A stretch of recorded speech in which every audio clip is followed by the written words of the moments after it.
हम जब 70 साल के करीब उम्र में पहुंचते हैं तो हमारी बॉडी के अंदर बहुत सारी चेंजेस आने लगती हैं। उन चेंजेस से कई बार हम घबराने लगते हैं कि पता नहीं क्या होने जा रहा है, लेकिन ऐसा कुछ भी नहीं है। एक तरह से ये समझना होगा कि एज बढ़ने के साथ साथ हमारी बॉडी भी जैसे अपने आप को रीप्रोग्राम करती है, अपने आप में बदलाव लेकर के आती है। लाइफ में जैसे कुछ लोग बहुत ही अच्छे स्पोर्ट्समैन रहे हों, बहुत तेज दौड़ने वाले रहे हों, या साइंटिस्ट रहे हों, आराम से जीवन बिताया हो, लेकिन उनको अचानक लगता है कि अब मैं वो सब नहीं कर सकता या नहीं कर सकती जैसे मैं आराम से पहले कर लिया करता था, क्योंकि इसके साथ कई सारी खास बातें हैं जो हम मिस कर जाते हैं और जो हमें समझ नहीं आती। बॉडी इस समय पर सर्वाइवल यानी जीना चाहती है, जीने के लिए लड़ाई कर रही है, ना कि हमें परफॉर्मेंस के लिए हम कुछ नया करके गजब काम करके दिखाएं। बॉडी अभी इस हालत में नहीं होती है। 70 साल के बाद हमारी कई चीज़ें कमज़ोर हो जाती हैं, जिसकी वजह से हमें फ्रस्ट्रेशन, गुस्सा आने लगता है, या कई बार डर लगने लगता है, मरने का भी डर लगता है, अचानक थकान होना, चीज़ों को भूल जाना, या बहुत सारी बायोलॉजिकल चेंज हमारे शरीर के अंदर आती हैं जिन्हें हमें समझना चाहिए। इस वीडियो में मैं आपको 5 ऐसी चीज़ें बताऊंगा जो आपकी बॉडी में 70 साल की उम्र के बाद बदलाव लेती हैं। उनमें यदि आप भी एक हैं, 70 साल से ज़्यादा आपकी उम्र है, तो आप कमेंट में ज़रूर बताना। हमारी बॉडी 70 साल की बाद हमें बहुत कुछ बताती है और हम बॉडी की बात सुने तो हमारे लिए अच्छा होगा। यदि हम नहीं सुनते तो जीना कठिन हो जाएगा और मन की शांति भी चली जाएगी। मन की शांति के लिए, अच्छा जीवन बिताने के लिए इन 5 चीज़ों पर ध्यान रखना बहुत ज़रूरी है यदि आप 70 साल से ऊपर एज वाले हैं। सबसे पहले नंबर पर आता है आपका खाना। खाने के अंदर जैसे कई लोगों की खुराक कम हो जाती है, कई लोग ज़्यादा खाने लगते हैं, कई लोगों को टेस्ट का ही पता नहीं चलता है, या खाने की हैबिट चेंज हो जाती हैं। ये सब एक तरह से ये समझिए कि हमारी जीभ के ऊपर जो टेस्ट वाले बड्स होते हैं, जिससे हमें स्वाद का पता चलता है, वो कम हो जाते हैं। 60 से 70% तक कम हो जाते हैं और नए बन नहीं पाते। हमारी जो लार है वो भी कम बनती है, यानी स्लाइवा, उसकी वजह से भी हमें टेस्ट पता ही नहीं चलता। कई बार हम चीज़ों को बहुत एंजॉय करते थे, अभी लगता है ये बेकार है, हमें नहीं खानी चाहिए। इस समय पर हमें केवल हेल्दी चीज़ें खानी चाहिए जो हमारी सेहत के लिए अच्छी हैं, या हमें जो बॉडी को खुद पसंद आ रही है वो भी अवश्य खानी चाहिए, तो हमारे लिए बहुत अच्छा रहेगा। जो दूसरा चेंज आता है वो है हमारी स्किन के ऊपर। हमारी जो चमड़ी होती है वो सख्त होने लगती है, उसमें डिहाइड्रेशन हो जाता है, कई जगह से वो क्रैक होने लगती है, क्योंकि उसके अंदर हाइड्रेशन यानी तरल पदार्थ की कमी होती है। इसलिए यदि चोट लग जाए तो वो भी ठीक होने में बहुत लंबा समय लेती है और हमें लगता है कि शायद पता नहीं हमारे शरीर के अंदर कौन सी कमी आ गई है। कमी नहीं है, ये एक एज फैक्टर है। जैसे चीज़ें पुरानी होकर के अकड़ जाती हैं, इसी तरह से हमारी जो स्किन होती है, चमड़ी है, वो भी रिपेयर करने में समय लगाती है, और कई बार यदि दिक्कत बहुत ज़्यादा है तो वो रिपेयर हो भी नहीं पाती। यदि ऐसा है तो हम टेंशन में आने लगते हैं कि पता नहीं हमारे साथ क्या होने वाला है और हम बहुत ही गंभीर रूप से बीमार हो गए हैं। ऐसा कुछ भी नहीं है। तीसरी जो चीज़ आती है वो है हमारा जो ब्रेन है, यानी दिमाग है, वो भी चेंज लेता है। दिमाग के अंदर बहुत सारी ऐसी चेंजेस आती हैं। सबसे पहला तो यही है कि जैसे हम भूलने लगते हैं चीज़ों को। मैं सोच करके कुछ गया, रूम में कुछ लेकर के आता हूँ, टॉवल लेकर के आऊँ, या अपना मोबाइल या लैपटॉप उठाने गया, रूम में जाने के बाद भूल गया कि मुझे क्या करना था।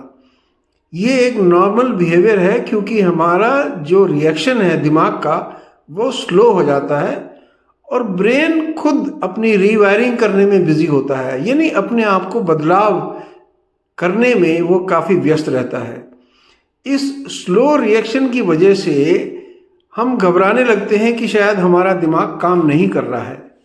इसका सिंपल तरीका है चीज़ों को याद करने की प्रैक्टिस करना, यानी जैसे हमने कल क्या खाया था या कल हमने पूरे दिन में क्या क्या एक्टिविटी की है, पूरे समय को यदि हम याद करते हैं तो हमें अच्छा लगेगा और हम धीरे धीरे जो अपनी मेमोरी है या भूलने की आदत है उससे ऊपर आ जाएंगे और हमारी भूलने की जो समस्या है वो खत्म होने लगेगी।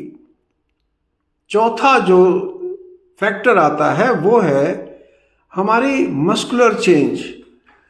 मसल्स जो होती हैं, हमारी जो सपोर्ट करने वाली हड्डियों को जो सपोर्ट करती हैं हमारी मसल्स, वो सिकुड़ना शुरू कर देती हैं या वो कमज़ोर होने लगती हैं, जिसकी वजह से हमें थकान सी महसूस रहती है।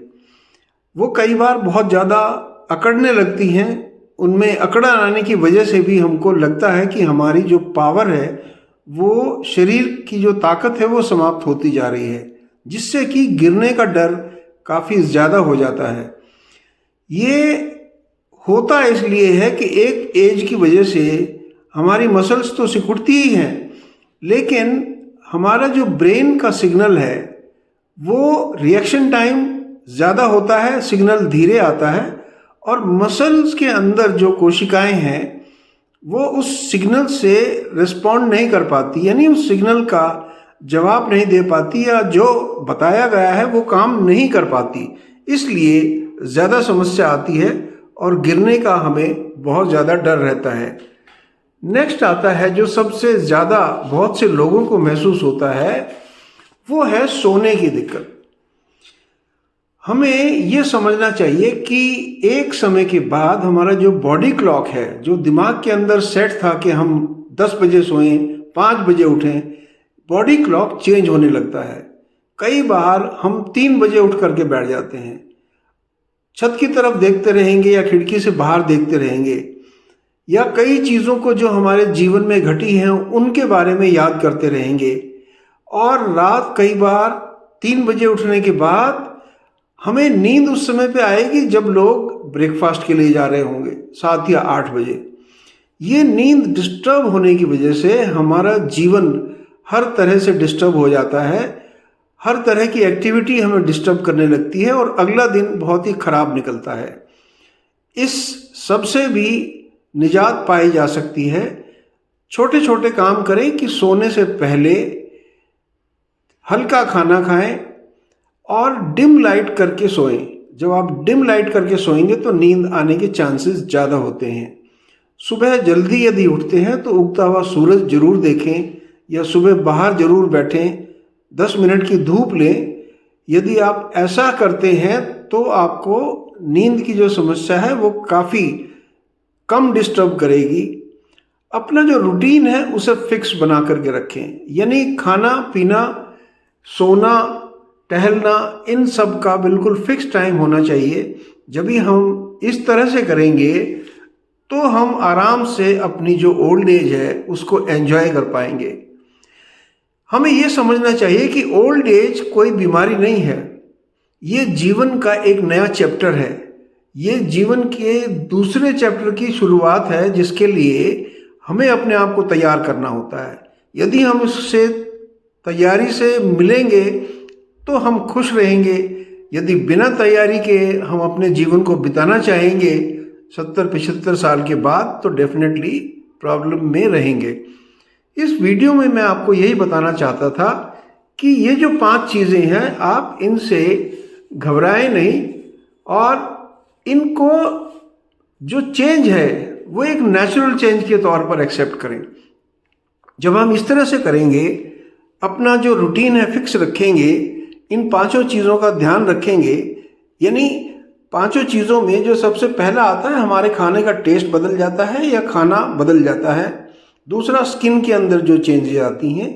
तीसरा, जो हमारा ब्रेन क्लॉक चेंज होता है या ब्रेन में डिस्टरबेंस होती है या भूलने की आदत होती है, ब्रेन रिवायरिंग करता है, उसके बारे में ध्यान रखें। मसल्स कमज़ोर होती हैं, इसलिए सपोर्ट के साथ बाथरूम में जाएं, सपोर्ट के साथ बाथरूम में खड़े हों, अचानक ना खड़े हों वरना गिरने का चांस बहुत ज़्यादा है।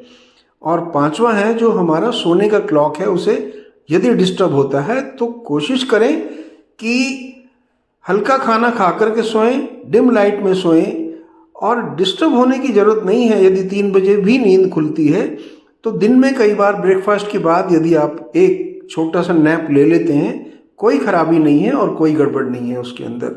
तो यदि इस चीज़ों से हम अपने आप को तैयार करेंगे, जीवन का नया चैप्टर तैयार करेंगे, तो हम डेफिनेटली अपनी ओल्ड एज एंजॉय कर पाएंगे। मुझे उम्मीद है कि आपको ये वीडियो पसंद आएगी। यदि चैनल पर नए हैं तो चैनल को सब्सक्राइब, वीडियो को लाइक शेयर करना ना भूलें, और अपने कमेंट में ज़रूर बताएं कि आपको इनमें से कौन सी प्रॉब्लम होती है, और प्रैक्टिस करने के बाद यदि कुछ रिकवरी है, आपको अच्छा लगता है, तो वो भी डेफिनेटली आप बताएं।